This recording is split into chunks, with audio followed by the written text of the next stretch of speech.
Muchas gracias a todos, a Julio, y bueno, felicitar a la autora en este homenaje tan bello que se le está haciendo. Y gracias también a los panelistas, a Albertine y a Tony, por permitirme estar entre ellos. Yo que soy un neófito, ellos son realmente los historiadores aquí que han aportado muchísimo a el conocimiento de la historia de Cuba y a este público maravilloso que también está esta noche aquí. Muchas gracias a todos. Les voy a dar lectura, yo sí tengo que leer, a mi aproximación al 24 de febrero de 1895 en este 127 aniversario. El empeño por hacer libre y próspera la patria no se extingue tras el reposo turbulento de que hablara Martí en su alegato Vindicación de Cuba. Tanto en un gran sector de los residentes en la isla como entre los emigrados en suelo norteamericano, es latente todavía el amor por la libertad a la independencia de Cuba, sobre todo en la parte del exilio.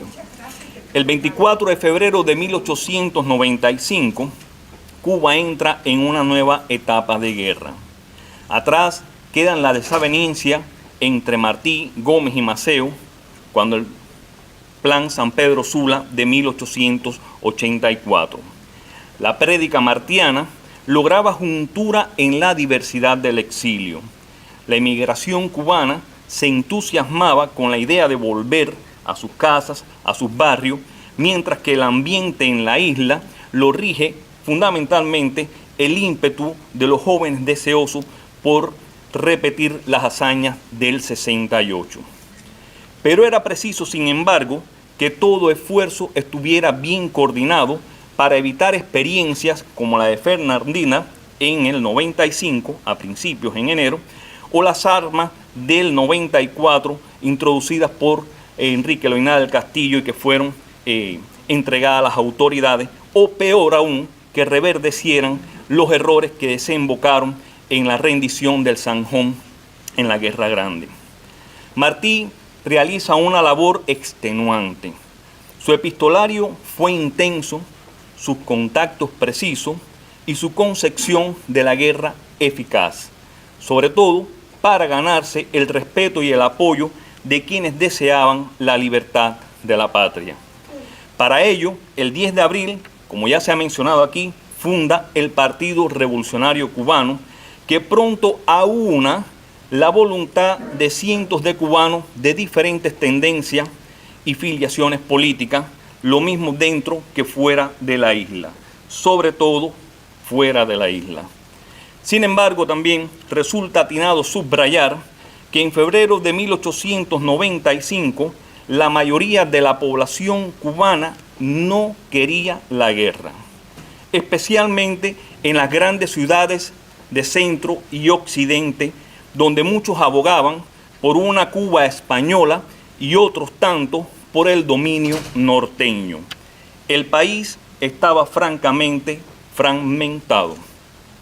Para la fecha, muchas reformas ya habían sido aprobadas, 1892 sobre todo, en el Parlamento de Madrid, bajo el liderazgo del entonces ministro de Ultramar, Antonio Maura. La idea de Maura era maniobrar dentro del autonomismo por el bien del Estado. Ante su mirada, ampliar el diapasón político refundiría la relación colonial sobre las bases más sólidas de una política hacia la isla. El fin último era evitar la independencia a una alta inestabilidad política que pudiera ser utilizada por alguna de las potencias interesadas en afianzar su posición en el Caribe. El contexto era claro: autonomismo o independencia. Las reformas, por su parte, de Maura, llegaban ya muy tarde a la isla. Sin embargo, detengámonos en el contexto regional de la isla. De conjunto, los 90 resultan clave en la historia de Cuba, y particularmente en la región, diríamos así, de Puerto Príncipe, donde la propaganda del Partido Autonomista no cede terreno a pesar de que sus miembros habían perdido toda credibilidad a nivel nacional, sobre todo porque no creían en la conducción político-financiera del gobierno colonial, pero tampoco planteaban ninguna solución viable para encarar los problemas, ni mucho menos querían entregar el país a los desmanes de la guerra. Reverdece además el tema del anexionismo y surge, por otra parte, un exacerbado temor al negro, motivado en principio por viejas rencillas raciales entre muchos de los viejos patricios y aprovechada por las autoridades para carcomer todo intento de sublevación. Martí no podía desatender este tema tan delicado, sobre todo para que no se tergiversara el programa del Partido Revolucionario Cubano entre los temores de una guerra racial.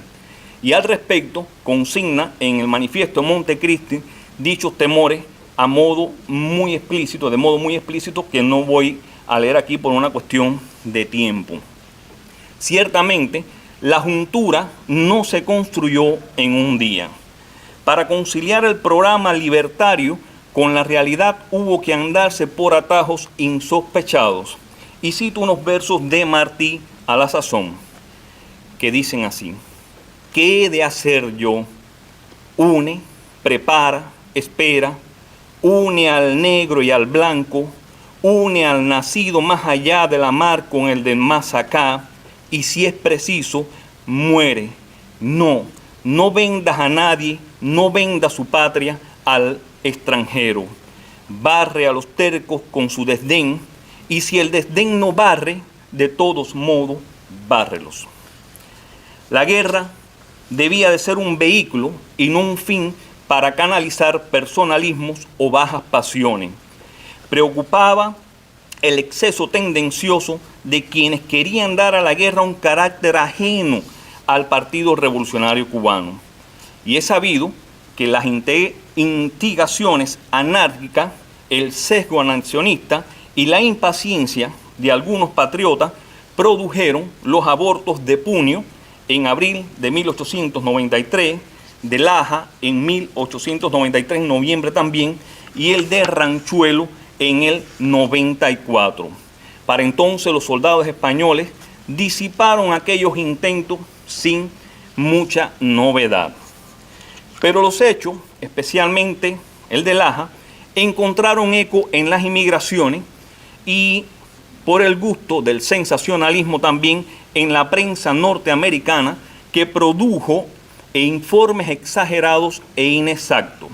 Súmense además la incautación de las armas introducidas por Loynaz, que ya mencioné, en marzo del año anterior, o sea, de 1894, y luego los sucesos de Fernandina inmediatamente en enero del 95, a pocos días de comenzar la guerra. No obstante, los temores y las distorsiones que afloraron a la sazón, Martí no ceja en su laboreo organizativo. Para la implementación del programa de guerra, contacta a los clubes cubanos de la inmigración y a los patriotas de la isla dispuestos a secundar el levantamiento. Recurre a los experimentados héroes del 68 para que conformasen los mandos militares y a los jóvenes como la esperanza más genuina de la patria. Varios fueron los emisarios que envía y recibe de las distintas regiones de Cuba. Sus recaderos, como él mismo los llamaran, actúan de alguna manera como una fuente de inteligencia para establecer estrategias, propagar la idea de la patria y sopesar la disposición de los pinos viejos y nuevos ante la inminencia de una guerra. De conjunto, el saldo de esta labor fue positivo.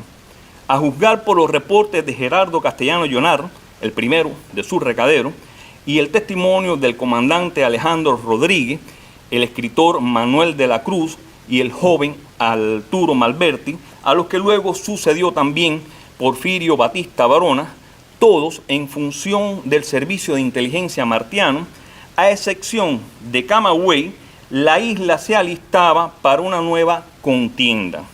En muchas regiones, los jefes esperaban ansiosos la orden de alzamiento.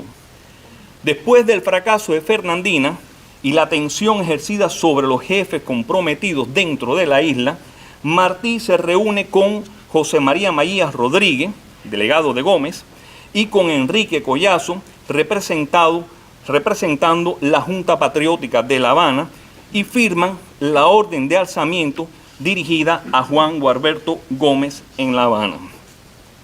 En los primeros días de febrero de 1895, en su condición de delegado del Partido Revolucionario Cubano en Cuba, Juan Gualberto Gómez recibe la ya mencionada orden de alzamiento y otras que debía encaminar según testimonio.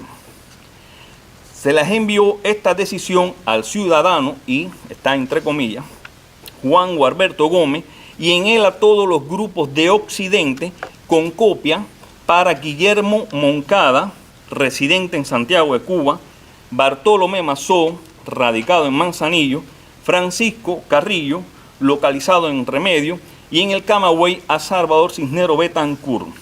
Los documentos fueron llevados a La Habana, como se sabe, por el patriota Juan de Dios Barrio.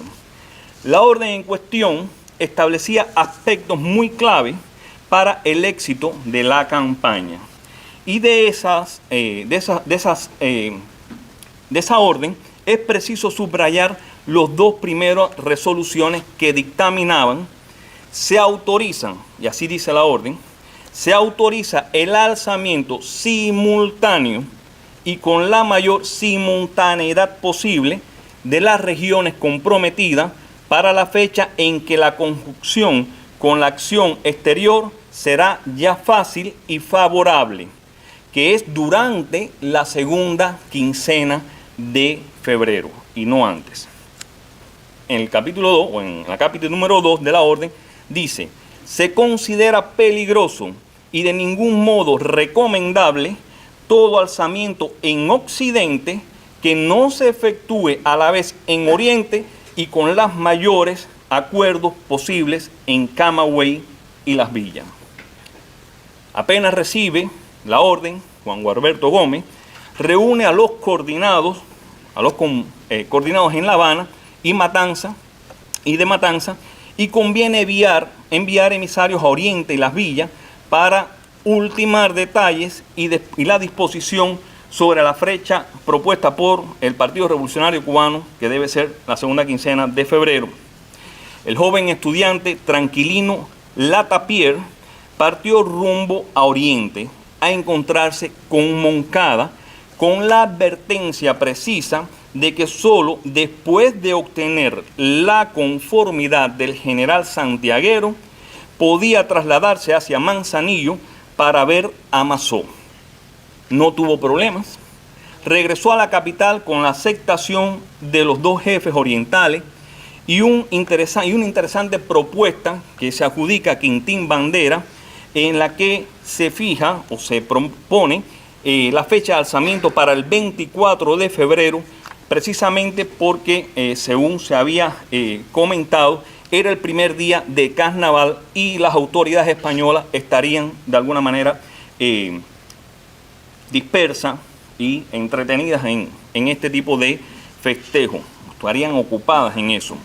El médico matancero Pedro Betancourt se dirigió a Las Villas para entregar las instrucciones de Martí a Francisco Carrillo, que ya lo hemos mencionado acá, quien se negó a secundar el levantamiento simultáneo ante la escasez de armas. Ya sabemos, esto es una de las excusas que siempre se planteó en la escasez de armas. Sabemos que no era precisamente eso, era porque Carrillo no creía en el liderazgo de Martí ni en el liderazgo del Partido Revolucionario Cubano.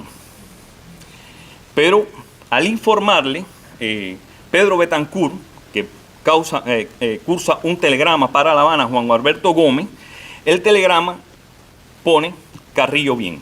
Eso fue el cable que recibió Juan Gualberto Gómez allá en La Habana. Con lo cual, Juan Gualberto entiende, con esto de Carrillo bien, de que el Mambí villareño iba a secundar el levantamiento. En Camagüey, entre tanto, bueno, pues se reiteraba que no se levantarían. Se sabía que no se iban a levantar, lo estaban diciendo hacía mucho tiempo. La Junta de La Habana vuelve a reunirse y acordó como fecha de alzamiento el 24 de febrero y cursó a la delegación aquí en Nueva York, a Martí, un cablegrama con la frase diciendo aceptado giros. O sea, esa era la clave de que habían ya determinado la fecha. De modo que, a excepción de Camagüey, el resto de las regiones contestaron afirmativamente. Los jefes de Oriente se personaron en los puntos convenidos desde el día 20, mientras que los patriotas de Occidente desobedecen los acuerdos y encaran reveses rotundos debido a la falta de liderazgo. Sabemos que en Occidente no existía un jefe nato. Potencialmente podía creerse que el mayor general Julio Sanguilín, por sus consabidos honores militares en la guerra pasada, era el hombre a dirigir. No había realmente nadie desde Jobao a Mantua con los honores militares de Julio Sanguilín. Y ciertamente, cuando Martí envía a Cuba a Gerardo Castellano Llonar, esta labor que empezó desde 1892, quizás antes también, Julio se manifestó dispuesto a secundar la guerra y estuvo permanentemente diciendo que se iba a secundar la guerra. De ahí que en estos momentos, ya en 1895, a punto de comenzar la guerra, Enrique Collazo lo designa, por supuesto, mandado por Gómez, como la cabeza militar del movimiento en todo el occidente del país. Pero pronto, Julio comenzó a mostrar los rasgos de vanidad e indisciplina que Martí ya temía y que están en todas sus correspondencias del momento. Manifestó que no creía en esos momentos en el liderazgo martiano ni en el PRC y amenazó varias veces con abandonar la causa sobre pretexto de alzarse solo y no seguir ningún liderazgo. Luego sabemos que el motivo no era precisamente el tema del liderazgo martiano, sino 7.000 pesos que le había perdido a Martí sobre pretexto de liquidar deuda, dejar dinero a la familia, una cuestión con la hipoteca también de la casa y de paso armar algunas partidas en la zona. Sus argumentos eran realmente patéticos, que no se creerían si no los leemos de la pluma del maestro en una de las cartas que les envió. Y cito a Martí: lo de la casa. Nunca pensé llegar a tan lejos, a pesar de la santidad de estos deberes personales que usted desea. En un caso que me llega muy al corazón, como tantos otros, se quedarán totalmente abandonados. Pero prometí y cumplo. Aunque en esa amplia vida parezca, como a mí mismo en otras ocasiones y en otras condiciones me ha parecido ridículo lo que le digo y pobre para su objeto. Usted hallará para ese fin que me plantea 500 pesos. O sea, de los 7.000 que había pedido Martí y que ya Martí le había mandado en algún momento dinero, Martí le va a dar nada más que 500 pesos. Pero no quiero que usted ignore de dónde vienen. Este es un Martín que es único, ciertamente, por lo que estaba diciendo ahorita Tony, que es lo máximo de lo que ha dado Cuba. Pero no quiero que usted ignore de dónde vienen o de dónde van a venir. Un hombre pobre, un trabajador de toda su vida, me tiene una y otra vez ofrecida esa suma, que son todos sus ahorros. Yo no se las he aceptado nunca y se las voy a pedir para usted. Él es Nicolás Salinas, y da el nombre, y no sabrá jamás de este destino, pero usted sí quiero que lo sepa. Así se ha hecho Jenner era el nombre de combate de Julio, toda esta labor de esa dificultad y de esa pureza. ¿Verdad que será usted el último hombre que se sienta con razón a regañarme? Y no voy a seguir citando la carta porque es realmente vergonzosa en cuanto a lo que le dice a Julio. El 24 de febrero de 1895, Julio Sanguilí fue detenido en el barrio del Cerro, Francisco Carrillo en Remedio, en Ibarra, Hawái Grande, Los Charcones, en Las Villas. Todos fueron apresados y posteriormente deportados algunos. Muchos se acogieron a inductos del general Calleja, que se les prometió dejarlo. El inducto decía que los iba a dejar regresar a casa, cosa que no sucedió, por supuesto. En Oriente la historia se escribe un poco diferente. Al caer la tarde del 24 de febrero, habían partidas armadas en las comarcas de Manzanillo, Bellate, Bayamo, Guantánamo, Caney, Songo, San Luis, El Cobre, Jiguaní, Baire y en otras tantas regiones. Los jefes de alta categoría eran, básicamente, habían otros jefes, otros coroneles, pero máximo eran Guillermo Moncada y Bartolomé Mazón. Ahora bien, es preciso hablar del mal llamado Grito de Baire para circunscribir el comienzo de la guerra del 24 de febrero de 1895. No solo porque resulta una pifia historiográfica, sino porque sería también desconocer la labor de organización de Martí y el Partido Revolucionario Cubano como artífices de esta gran gesta libertadora y de otros tantos patriotas que estuvieron vinculados a estos preparativos. Hay que evitar seguir repitiendo el rancio grito que hemos heredado de la cultura española. En Baire no hubo tal grito, como no lo hubo en Yara, pero bueno, eso es tema o harina de otro costal en 1868. Ni en la orden de alzamiento, ni en documentos posterior, ni anterior, ni durante, escribió Martí o Juan Gualberto Gómez algún lugar para distinguir o una localidad específica como centro principal de la sublevación. En la zona de Baire, el jefe nato sabemos que era Saturnino Lora, quien recibe el día 19 de febrero un mensaje del general Moncada con una orden específica que decía: álzate el 24 por la tarde y espera órdenes. Álzate el 24 por la tarde y espera órdenes. Eso es todo. Siguiendo esa orden, Saturnino Lora citó a los complotados para el 24 en el puente Las Herrerías a la entrada de Santiago de Cuba. Desde allí marchó hacia la plaza de Baire, donde lo formó e informó que había comenzado la guerra y que esto no era un movimiento local, sino un movimiento generalizado en toda la isla.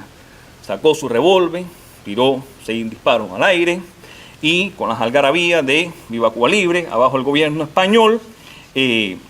Realmente no se puntualiza en la hoja de servicio de Carrillo a qué hora fue que sucedió esto. Suponemos que haya sido por la tarde, según él siguió las órdenes de Moncada.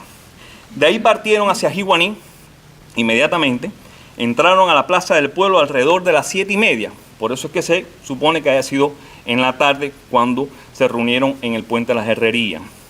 Con el mismo entusiasmo entraron pues con los gritos de Viva Cuba Libre, abajo el gobierno español, y allí permanecieron hasta las 9 de la noche.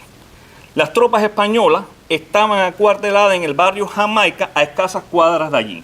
Hay algunos historiadores que han escrito el encuentro entre esta partida y las tropas españolas. No hubo tal encuentro, al menos en los diarios que he leído, originales, no publicados por el gobierno, sino los que he tenido en la mano en su momento.